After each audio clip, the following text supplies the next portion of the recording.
साथियों नमस्कार। आज हम गुरुकुल ज्ञान गंगा चैनल में एक और इंटरेस्टिंग वीडियो के साथ आ गए हैं। आज हम पढ़ने वाले हैं भारत के हिमालय पर्वत श्रेणी की उत्पत्ति कैसे हुई है। ये बहुत बड़ा रहस्य है कि भाई भारत का हिमालय पर्वत कैसे बना है, जो कि आज भारत तथा चीन, भारत तथा अफगानिस्तान या भारत तथा भूटान, नेपाल आदि के बीच सीमाएं बनाता है। आखिर ये हिमालय इतना बड़ा किस प्रकार से बना है? वैसे तो भारतीय जो हिमालय है ये दुनिया में सबसे ऊंची पर्वत श्रेणी है। ये सबसे ऊंची तो है ही है, बल्कि दुनिया में सबसे अधिक ग्लेशियर्स वाला हिमालय भी भारतीय ही है। और नदियां, दुनिया में सबसे अधिक नदियों का प्रवाह भी इसी हिमालय से होता है। ये बहुत इंटरेस्टिंग हिमालय है। इस हिमालय के बारे में हम जान लेते हैं भाई बना कैसा था। इसका जो निर्माण है वो स्टेप बाय स्टेप हुआ है, बहुत खूबसूरत तरीके से हुआ है। इसको हम और अच्छे तरीके से जानेंगे भाई ये हिमालय बना कैसा था। आपने एक ही काम करना है कि वीडियो के लास्ट तक बना रहना है। यदि एक बार आपको इस चीज़ की जानकारी होगी, उसके बाद किसी भी तरीके से कोई भी एग्जाम्स में आपके क्वेश्चन नहीं छूटने वाले हैं। ये बहुत खास है कि हिमालय बना कैसे। लेकिन इससे पहले हमने अपने पिछली वीडियो में जो देखा था वह भारत का प्रायद्वीपीय पठार क्षेत्र में जो चट्टानों का वर्गीकरण है या चट्टानों का निर्माण काल है, उससे वे कैसे बने थे या किस कालखंड में बने थे, वो बड़ा इंपॉर्टेंट था। 6 प्रकार की जो चट्टानें थी किस प्रकार से बनी थी और क्यों महत्वपूर्ण थी। आज हम पढ़ने वाले हैं भाई हिमालय दरअसल बना कैसे है। ये हमारा भूगर्भिक आंतरिक क्रियाओं के ही कारण हुआ है। अब ये भूगर्भिक क्रियाओं के कारण कैसे हुआ है इसके बारे में जानते हैं। देखिए, पहले तो हम ये जान लेते हैं, हम पहले महाकल्प पढ़ रहे थे। भाई महाकल्प क्या थे?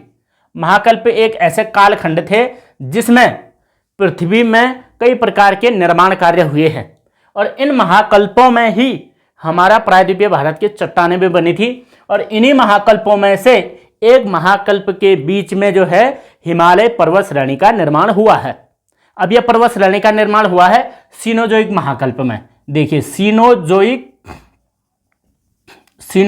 महाकल्प यह बहुत इंपॉर्टेंट है, इसे हमने बिल्कुल याद रखना है। सीनोजोइक महाकल्प के अंदर ही हिमालय पर्वत श्रेणी का निर्माण हुआ है। तकरीबन माना जाता है 7 करोड़ वर्ष पहले से 7 करोड़ वर्ष पूर्व से लेकर के 1.1 करोड़ वर्ष तक इस सीनोजोइक महाकल्प में निर्माण कार्य होते रहे हैं।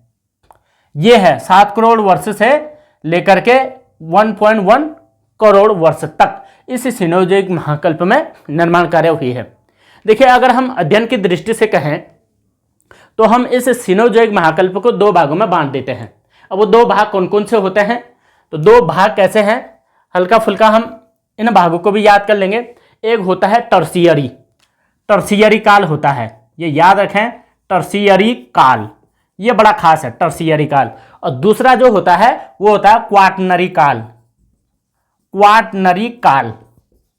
अब ये टर्शियरी और क्वाटरनरी में क्या अंतर है? देखिए, ये जो टर्शियरी है, ये टर्शियरी सीधी सी बात है हिमालय निर्माण का काल है।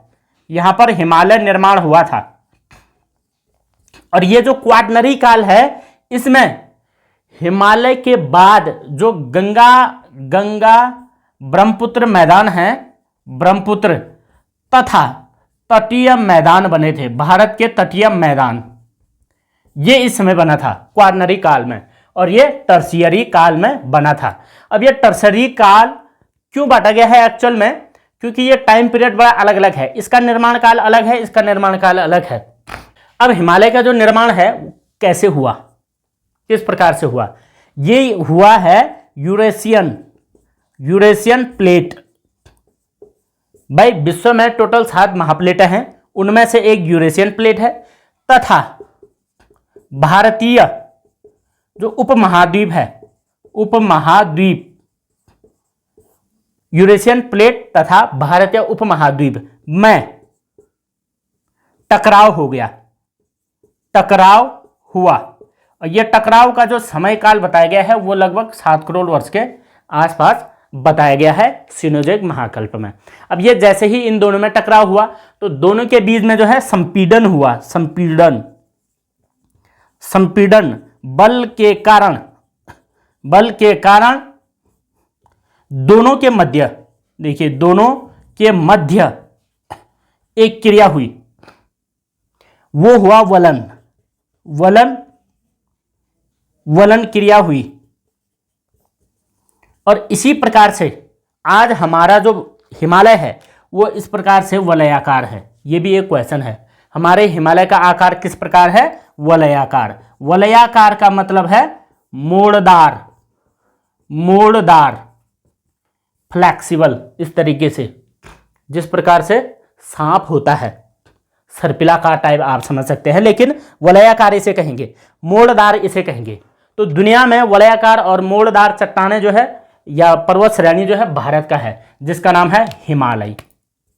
दुनिया में एक ही हिमालय है, बाकी अन्य तो रॉकीज, एंडीज, आल्प्स, एल्ब्रूज इस तरीके से जाने जाते हैं। बाकी हिमालय भारत में ही है। भारत के अलावा नेपाल में भी, या तिब्बत या भूटान जो भी आप कहें वहां तक है। संपीड़न बल का मतलब ये हो गया कि भाई दोनों में आपस में जब टकराव हुआ तो दोनों में गति हुई।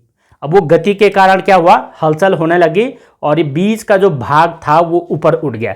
एक्चुअल में हुआ कैसे था? क्योंकि जो ये यूरेशियन प्लेट है ना, ये वाली प्लेट है भारी, और जो भारतीय उपमहाद्वीप की प्लेट थी ये वाली प्लेट है हल्की बोली तो छोटी भी है और हल्की भी है। ये यूरेशियन वाली प्लेट है भारी और बड़ी भी है। अब ये जो भारतीय उपमहाद्वीप का खंड दक्षिण की तरफ से उत्तर पूर्व की ओर चला तो एशियन प्लेट के नीचे इसका ऊपरी हिस्सा घुस गया। अब जब ऊपरी हिस्सा एशियन प्लेट के अंदर इस तरीके से घुस गया तो एशियन प्लेट तो ऊपर से इस तरीके से रही, हमारा भारतीय उपमहाद्वीप की जो प्लेट है वो इसके अंदर चली गई।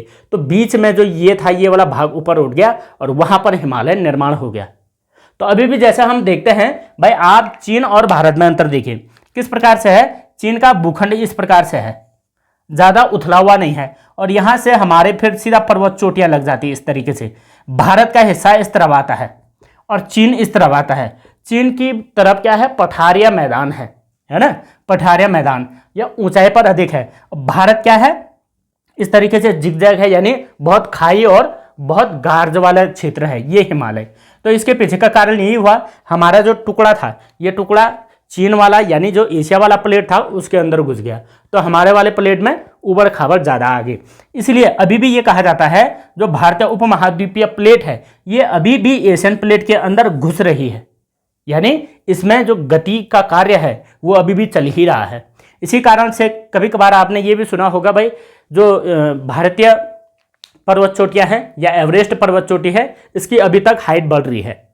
तो कहीं कहीं आप 8,848 की जगह एवरेस्ट की जो ऊंचाई मिलती है 8,852, 8,850 भी मिलती है, वो एक्चुअल में सही भी है, लेकिन ऑथेंटिक तरीके से 8,848 ही हम मानेंगे। लेकिन वो बढ़ कैसे रहा है? क्योंकि ये अभी भी गतिमान है भाई। करोड़ों अरबों वर्ष पहले से जो पृथ्वी के ऊपर निर्माण और पतन का जो गतिविधियां है, जो कार्य है, अभी भी चल रहा है और पहले से भी चला। कई करोड़ वर्ष से हम ये स्टोरी पढ़ते आ रहे हैं और अभी तक जो है हम 7 करोड़ के आसपास से लेकर के 1.1 करोड़ तक पहुंच चुके हैं। तो यहां तक की स्टोरी इस तरीके से हुई।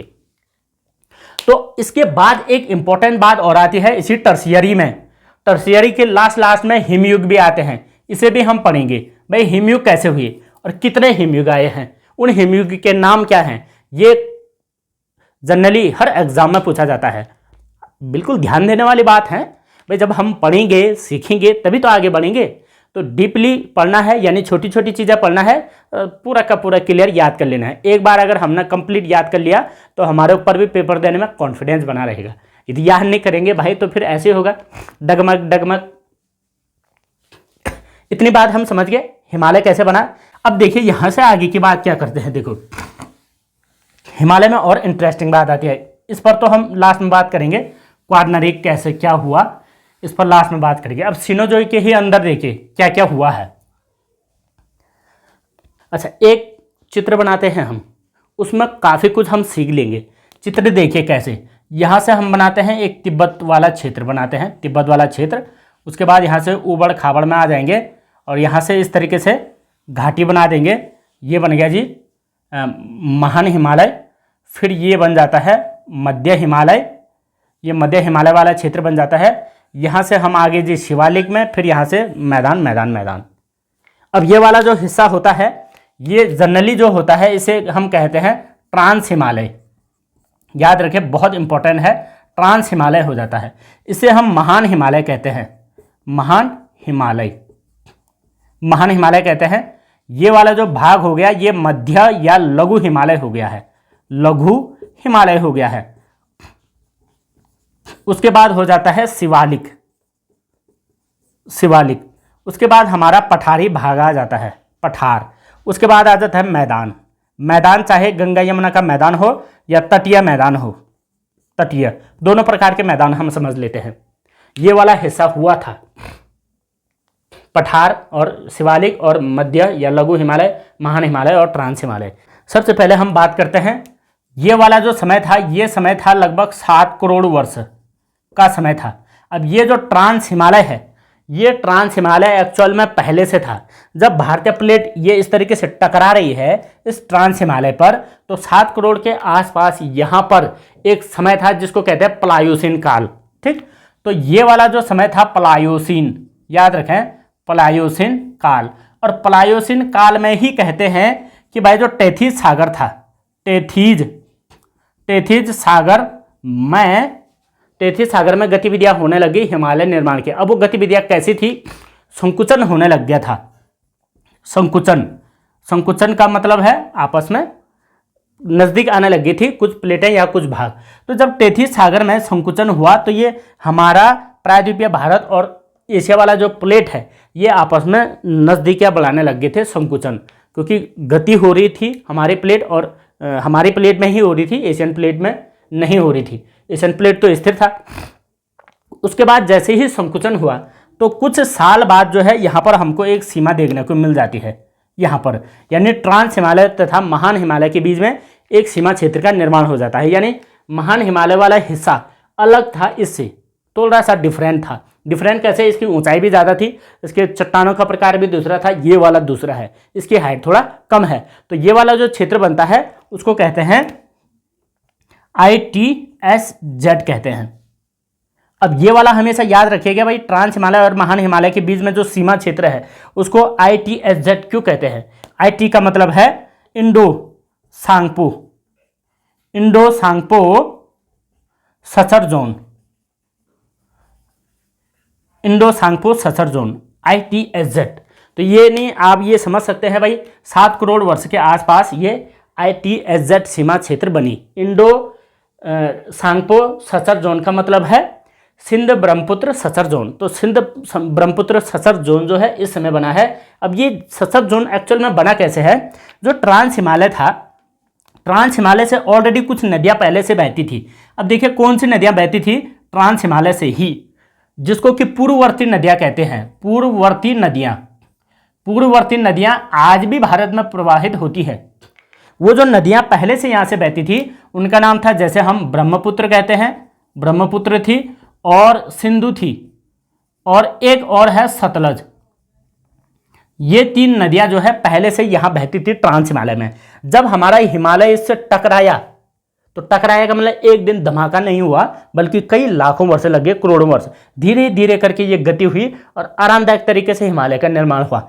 जब ये आरामदायक तरीके से ये हुआ तो ब्रह्मपुत्र सिंधु सतलज ने अपना जो मुख्य मार्ग था, जो पहले से इसका मार्ग था, वो बिल्कुल से चेंज नहीं किया। तो ये नदियाँ हिमालय बनने से पहले से ही ऑलरेडी प्रवाहित हो रही हैं। इसीलिए जो नदियाँ हिमालय बनने से पहले से प्रवाहित होती हैं उन नदियों को पूर्ववर्ती नदियाँ कहते हैं। और उसके बाद उत्तरवर्ती नदियां होगी, यानी जो बाद में आई, बाद में वो नदी यहाँ से आएगी, जो हम गंगा, यमुना, भागीरथी, अलकनंदा, पिंडर या इस प्रकार की जो भी नदियां हम कहते हैं वो महान हिमालय से बाद में बहती है। तो इतना हमने याद रखना है कि भाई कब बना था और किस किस प्रकार से क्रिया हुई थी। उसके बाद जब महान हिमालय का निर्माण हुआ तो देखिए महान हिमालय का निर्माण माना जाता है तकरीबन 4 करोड़ वर्ष के आसपास ये बना है। 4 करोड़ वर्ष के आसपास महान हिमालय बना है। तो महान हिमालय और लघु या मध्य हिमालय के बीच में भी एक जोन बना है जिसको कहा जाता है MCT, मैन सेंट्रल थ्रस्ट। इसे कहा जाता है मैन सेंट्रल थ्रस्ट कहा जाता है, मैन सेंट्रल थ्रस्ट, यानी मुख्य भ्रंश रेखा। और मुख्य भ्रंश रेखा किस किस के बीच में है? महान हिमालय तथा मध्य हिमालय, लघु हिमालय। तो 4 करोड़ वर्ष के आसपास ये बन चुकी थी और इसको कहा जाता है ओलिगोसीन काल। इंपॉर्टेंट याद रखें, ये वाला काल हो जाता है ओलिगोसीन। जब ये बना हुआ है, इसका निर्माण हुआ है, तो ये ओलिगोसीन कहलाता है। ओलिगोसीन काल, ओलिगोसीन काल। तो ओलिगोसीन काल के समय में क्या बना हुआ है भाई, हमारा MCT बना हुआ है, यानी महान हिमालय का निर्माण। तो महान हिमालय का निर्माण हम ये समझेंगे 4 करोड़ वर्ष और 7 करोड़ वर्ष के बीच में इसका निर्माण हुआ है। वैसे ही ऊंचाई के आधार पर हम ये देखें तो भाई ऊंचाई के आधार पर भी सर्वोच्च है ये, सर्वोच्च। दुनिया में इससे ऊंचा कुछ है ही नहीं, सर्वोच्च है ये, जिसमें मैक्सिमम हाइट जो है 8,848 मीटर की है। तो ये वाला महान हिमालय बना हुआ है इस समय। इसके बाद समय काल बदलता है, टाइम बदलता है और नया निर्माण होना शुरू होता है। जैसे ही नया निर्माण होता है उसके तुरंत बाद जो है मध्य और लघु हिमालय बन जाते हैं। तो मध्य और लघु हिमालय की बात करें तो ये मायोसीन काल माना जाता है, मायोसीन काल माना जाता है। और मायोसीन काल का जो समय था, यहाँ पर टाइम कहते हैं 2.5 करोड़ वर्ष के आसपास ये बना है। आप अंदाज़ा लगा दीजिए भाई, 7 करोड़ ये है, 3 करोड़ बाद ये है और तकरीबन 1.5 करोड़ बाद ये है। तो इतना समय लगा है बनने में। हमें तो ऐसे लगता है भाई एक धमाका हुआ, सट से चिपक गए और पूरा हिमालय बन गया। इतनी जल्दी नहीं हुआ है, इसमें करोड़ों वर्ष लगे हैं। करोड़ों वर्ष की मेहनत से ये हिमालय बना हुआ है। तो ये बना, और उसके बाद यहाँ पर दोनों के बीच में एक सीमा का निर्माण हुआ, उसे भी अलग कहते हैं भाई। ITSZ हमने कहा है किसके, ट्रांस हिमालय तथा महान हिमालय के बीच में है। भाई MCT हमने कहा है मध्य हिमालय तथा महान हिमालय के बीच है। अब आप अंदाजा लगाइए भाई शिवालिक तथा मध्य हिमालय के बीच क्या हो सकता है, MBF कहते हैं। तो MBF का मतलब है man boundary fall, man boundary fault, fault. तो मैन बाउंड्री फॉल्ट किस किस के बीच में है, लघु हिमालय और शिवालिक के बीच में है। MCT किसके बीच में है, महान हिमालय, लघु हिमालय। ITSZ किस किस के बीच में है, महान हिमालय तथा ट्रांस हिमालय के बीच में है। उसके बाद शिवालिक भी बना। शिवालिक को क्या कहा जाता है, हिमालय का पाद क्षेत्र कहते हैं, यानी चरण क्षेत्र। सबसे नवीन और सबसे अधिक वलयाकारी ये शिवालिक में ही है, क्योंकि शिवालिक बहुत नीचे रह गया है महान हिमालय से। भाई महान हिमालय की जो लगभग औसतन ऊंचाई है वो तो 6000 मीटर है। 6000 मीटर में ये शिवालिक तो है नहीं। भाई शिवालिक क्षेत्र में तो हमारा ये यहाँ उत्तरी पंजाब से लेकर के हिमाचल से लेकर के उत्तराखंड का दक्षिणी क्षेत्र यूपी बिहार तक गुजर रहा है, ये वाला शिवालिक क्षेत्र है। अब शिवालिक क्षेत्र का निर्माण इस समय हुआ है, कब, मतलब 2.5 करोड़ वर्ष के बाद।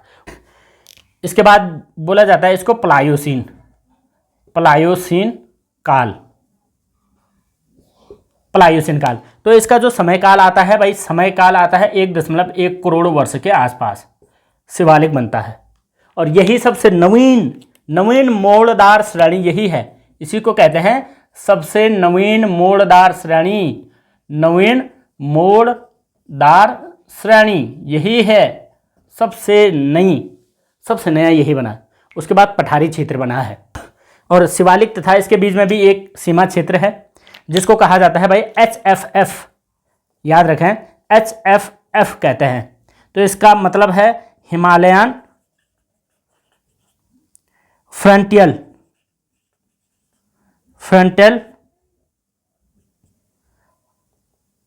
फॉल्ट, हिमालयन फ्रंटियल फॉल्ट किस किस के बीच में है, शिवालिक तथा पठारी क्षेत्र या मैदानी एरिया जो भी हम कह सकते हैं, ये वाला पठार और शिवालिक के बीच में। तो भाई ये जो बाउंड्रीज हैं, ये बाउंड्रीज क्या है, ये किसी ने खींची है, क्या एरिया है ये। एक्चुअल में जो ट्रांस हिमालय है उससे जो भिन्न निर्माण काल है या भिन्न प्रकार के निर्माण प्रक्रिया है वो इस समय हुई है, इसलिए बीच में एक बाउंड्री टाइप की बन गई है। ये जो MCT है ना, ये सबसे ज़बरदस्त है।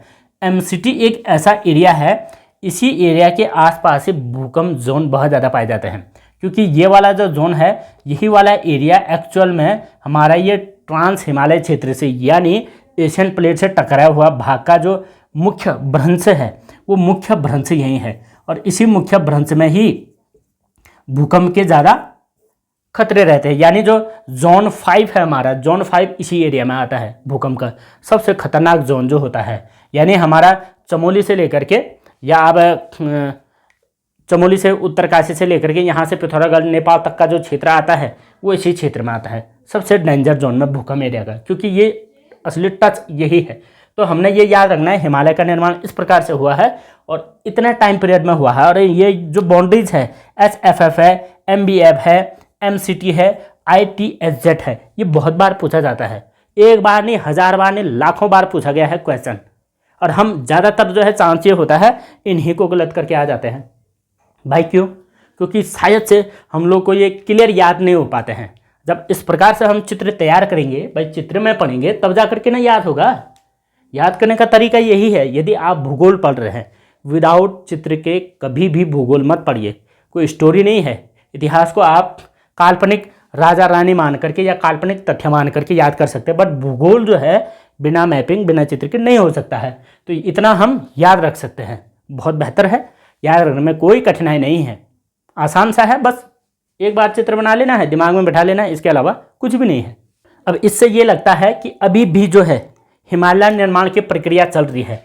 ये सब कुछ निर्माण होने के बाद भी अभी भी जो भारतीय उपमहाद्वीप की प्लेट है, उपमहाद्वीपीय द्वीपीय प्लेट जो है, प्लेट वो हो एशियन प्लेट के अंदर घुस रही है, समा रही है अभी भी, यानी अभी भी हिमालय का निर्माण हो रहा है। यह प्रकृति है, इसमें उत्थान पतन होते रहते हैं, तो इसलिए हमने इतना ये याद रखना है, बहुत इंटरेस्टिंग है। अब इसके बाद क्या होता है, देखिए ये जो मैंने बताया पहले ब्रह्मपुत्र सिंधु सतलज ये नदियाँ बनी हैं, ये पूर्ववर्ती हैं, ये हिमालय से निकलने वाली नदियाँ नहीं है ये, बल्कि पहले यानी प्लायोसिन काल के आसपास ट्रांस हिमालय में ये ऑलरेडी पहले से बहती थी, टेथिस सागर में ही आप समझ लीजिए वहाँ से बहती थी, इसलिए पूर्ववर्ती है। अब इसके बाद एक इंटरेस्टिंग चीज़ और होती है जिससे आज हमारा हिमालय जैसा दिख रहा है वैसा बन पाया। अभी मैं ये कुछ चीज़ें मिटा देता हूँ, इसके बाद इसमें कुछ और चीज़ें जान लेते हैं। देखिए बहुत बड़ा खास चीज़ अब और आने वाला है। अब इसके बाद जैसे ही हमारा ये हिमालय बना, हिमालय बनने के बाद जो है कुछ और परिवर्तन हुआ। अब वो और परिवर्तन कैसे हुआ उस चीज़ को भी जान लेते हैं भाई। और परिवर्तन इस प्रकार से हुआ है, तकरीबन 10 लाख वर्ष बाद, देखिए 10 लाख वर्ष से लेकर 10,000 वर्ष के मध्य एक महाकल्प और आता है जिसे नियोजोइक महाकल्प कहते हैं, नियोजोइक महाकल्प।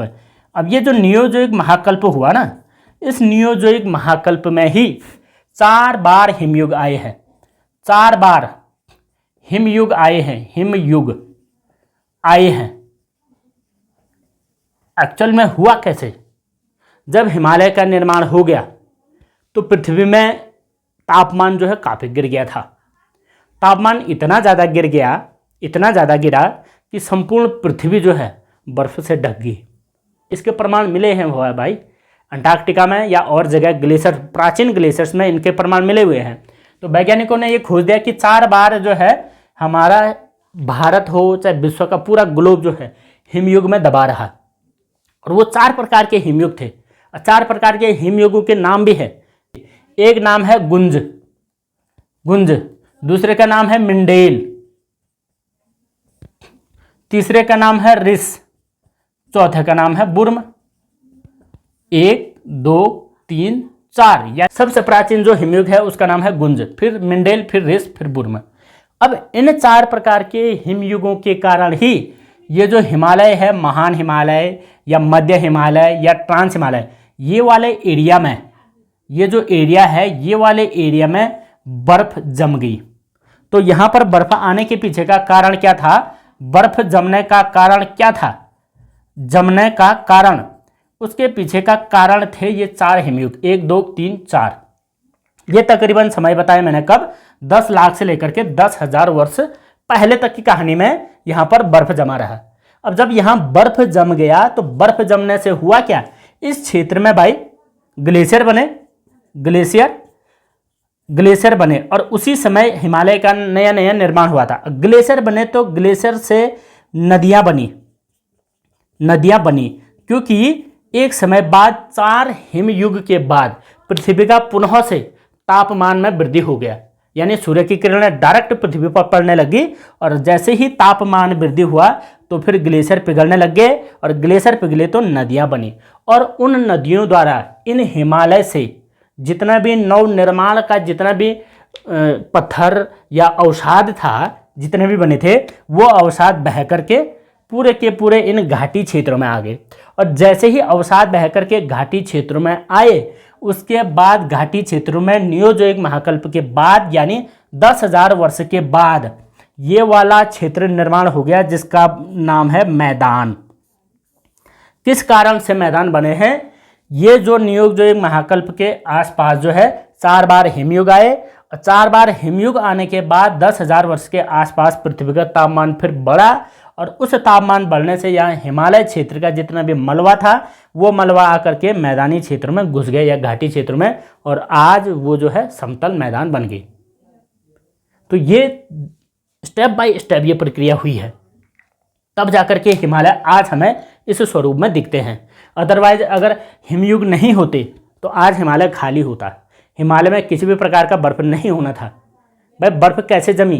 पहले हिमयुग आए तब जमी, और उसी से आज जो हमारे यहाँ पर अभी उत्तरवर्ती नदियाँ या परवर्ती नदियाँ जो हम कहते हैं, परवर्ती नदियाँ जो आज बहती हैं जिसे उत्तरवर्ती या परवर्ती कहते हैं, जिनमें से हमारा गंगा यमुना हो गया इम्पोर्टेंट, गंगा हो गया और यमुना हो गया, या हम अन्य नदियाँ अलकनंदा भागीरथी अलकनंदा या भागीरथी जो भी नदियाँ आज हम देखते हैं हिमालय से बहती हैं, महान हिमालय से निकलती हैं, ये नदियाँ परवर्ती नदियाँ कहलाए। और ये किसके बाद बनी है? ये हिमयुग के बाद बनी हुई है, यानी मायोसीन महाकल्प में ये बनी हुई है। और आज जाकर के हमारे मैदानी क्षेत्र उपजाऊ किस वजह से हैं? इन्हीं नदियों की वजह से हैं। जब ये नदियाँ अपने साथ मलबा बह करके लाए तब मैदानी क्षेत्र का निर्माण हुआ है। तो इस प्रकार से हमने इसको याद रखना है, बहुत इंटरेस्टिंग चीज़ है। तो भाई इस प्रकार से हुआ है निर्माण, तो ये हम लोग समझ गए हैं। तो आप एक बात याद रखें हैं, जो हम चित्र में थोड़ा बहुत तो हम समझ गए हैं किस प्रकार से गतिविधियाँ हुई या कार्य हुआ है।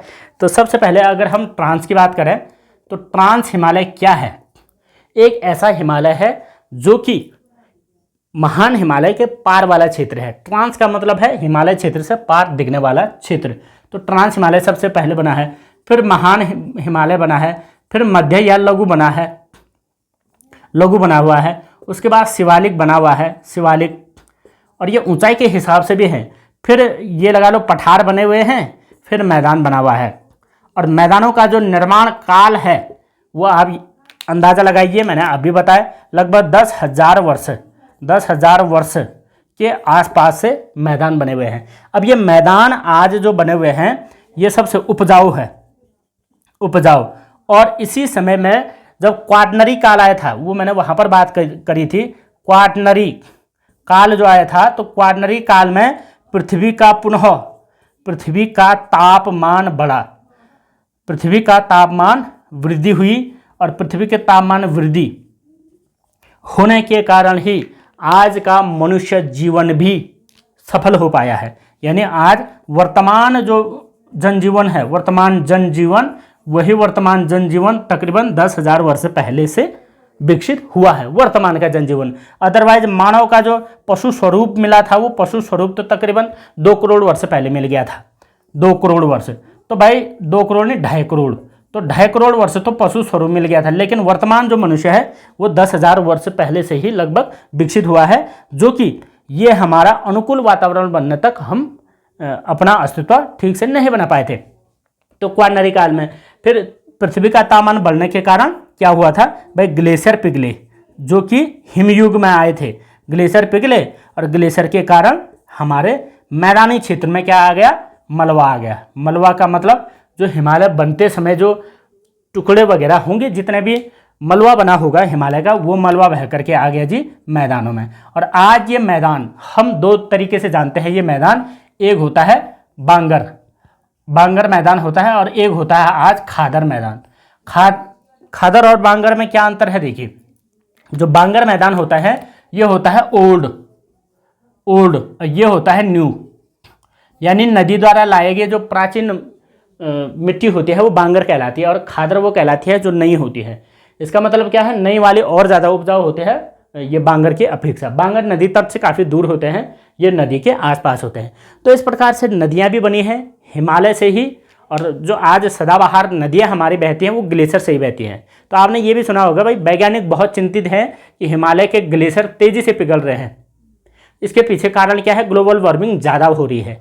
तो ग्लोबल वार्मिंग का मतलब है मानव की गैर पर्यावरणीय गतिविधियां ज़्यादा बढ़ रही हैं। इसके कारण हिमालय यदि ग्लेशियर से विरक्त हो गए हैं, यदि ग्लेशियर पिघल गया, उसके बाद हमारे मानव का अस्तित्व भी खत्म होने की कगार पर आ जाएगा। लेकिन ये एक प्राकृतिक क्रिया भी है भाई। प्राकृतिक क्रिया के तहत जो है पृथ्वी अपने आप जो है परिवर्तन लाती है। और ये ऐसा नहीं है कि जब मानव ने जीवन लिया तो पृथ्वी स्थिर हो गई जी, जब से इंसान आया पृथ्वी स्थिर होगी, कोई चेंज नहीं हो रहा है, जैसा का तैसा है, ऐसा कुछ नहीं है। जब से पृथ्वी का निर्माण हुआ है 4.6 करोड़ वर्ष पहले, तब से लेकर के आज तक और अभी तक ये क्रिया चल ही रही है। लेकिन मानव को इतना आभास नहीं होता। भाई मानव का जीवन आप लगा लीजिए ज़्यादा से ज़्यादा क्या है, 100 साल है। अब 100 साल में क्या महसूस कर पाएगा एक व्यक्ति, कितना जो महसूस कर पाएगा। वैसे जो 2.5 करोड़ वर्ष हो रहे हैं मानव को, तो 100 साल में कितना महसूस करेंगे। तो 4.6 अरब वर्ष यदि मानव जीता तो पता चलता कि भाई पृथ्वी में कितना परिवर्तन हुआ है। तो इतना तो हम वैसे परिवर्तन का पता नहीं लगा सकते, पर फिर भी पृथ्वी में परिवर्तन हो रहा है। तो आप स्पेशली याद रखेंगे भाई, हिमयुग को स्पेशली याद रखेंगे, और किस हिमालय का निर्माण कब हुआ है और किस ईयर में हुआ है और कौन कौन से इसके मुख्य सीमा रेखाएँ हैं, इतना हम लोग याद रखेंगे। बहुत ज़्यादा खास है, तो यहाँ से आपके क्वेश्चन बनेंगे किसी भी एग्जाम में। तो यही है कि इसके बाद हम लोगों ने देखा भाई केवल मैदान आप याद ये रखें, एक तो उत्तर भारत का मैदान है, उत्तर भारतीय मैदान है, और दूसरा है कि हमारा तटीय मैदान। तटीय मैदान भी तभी बने हैं लगभग 10,000 वर्ष के बाद ही बने हुए हैं। तो ये था हमारा आज का इम्पोर्टेंट सेशन। इसमें आपको कितना याद होता है आप कमेंट करके ज़रूर बताइएगा। और एक कोशिश रहे कि जब आप वीडियो देखते हैं तो आप अपने दोस्तों में या अन्य लोगों को भी शेयर ज़रूर कीजिएगा, क्योंकि इससे हमारा मनोबल बनता है। आप देख रहे हैं ये बहुत अच्छी बात है, आप सीखें, उसके बाद आप जो है अदर को भी शेयर कीजिएगा। बाकी आज का टॉपिक इतना ही था। इसके बाद हम पढ़ेंगे भारत का फिजिकल स्ट्रक्चर। फिजिकल स्ट्रक्चर में हम वही करेंगे भाई, हिमालय से शुरुआत करेंगे और दक्षिण भारत तक, जिसमें हमारे नदियाँ आ जाएगी, पर्वत आ जाएंगे, पर्वत श्रेणियाँ आ जाएगी, दर्रे आ जाएंगे और बुग्याल वगैरह आ जाएंगे। इंपॉर्टेंट चीज़ें हैं, बहुत खास है। इसके बाद इंटरेस्टिंग होने वाला चैप्टर, तो आप वीडियो में लगातार बना रहेगा। बाकी आज के लिए बस इतना ही। जय हिंद।